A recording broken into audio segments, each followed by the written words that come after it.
Her voice was calm. Too calm. Like she had rehearsed it in front of a mirror before dinner. "You won't get a single cent," my mother said, her hand resting possessively on the folded will. The room was quiet except for the ticking of the wall clock. My fork hovered midair, dripping gravy. I stared at her, the woman who had raised me alone after my father died, who once swore I was her world. Now she looked at me like I was a stranger trying to steal from her. I smiled slowly, deliberately. "All right," I said, setting down my fork and knife.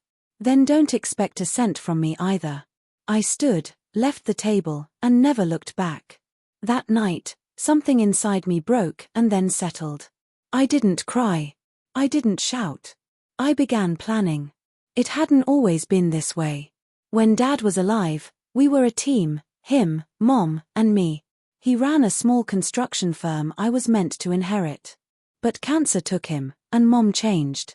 2 years later, she remarried a quiet man with kind eyes, or so I thought. He began appearing at the office, offering help. Soon, boardroom meetings shifted, conversations halted when I entered. By the time I noticed, Alam had convinced my mother to transfer the controlling shares of the company to her for safekeeping. I was 25, trusting, naive.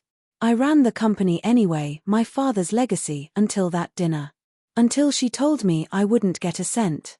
That night, I realized something vital. Family can betray you deeper than strangers ever could.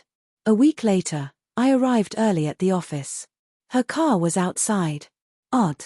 Through the frosted glass of the boardroom, I saw her beside Alam, signing documents. When they left, I slipped in. Transfer deeds, power of attorney, everything was being moved to Alam. It wasn't love or protection. It was greed. Cold, rehearsed greed.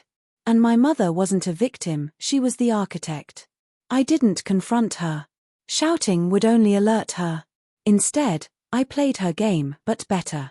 Quietly, I met with the company lawyer, loyal to my father's memory. Every contract, every clause was scrutinized. I found a loophole she'd missed. My father's trust held a 40% minority share that couldn't transfer without my consent. That was my leverage. But I wanted more than leverage, I wanted her to watch everything collapse. Slowly, invisibly, I withdrew. I stopped managing key clients but kept appearances. Loyal staff quietly joined my new consulting firm.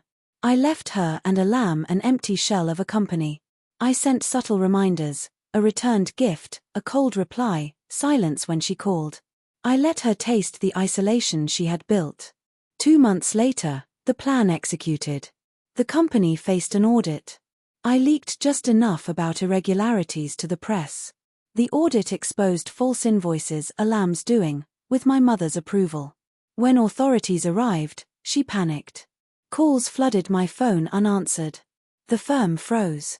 Assets were held. Calmly, I invoked the trust clause. I filed for reinstatement of my 40% stake and assumed temporary custodianship pending review. The court sided with me. Alam was charged with fraud and tax evasion.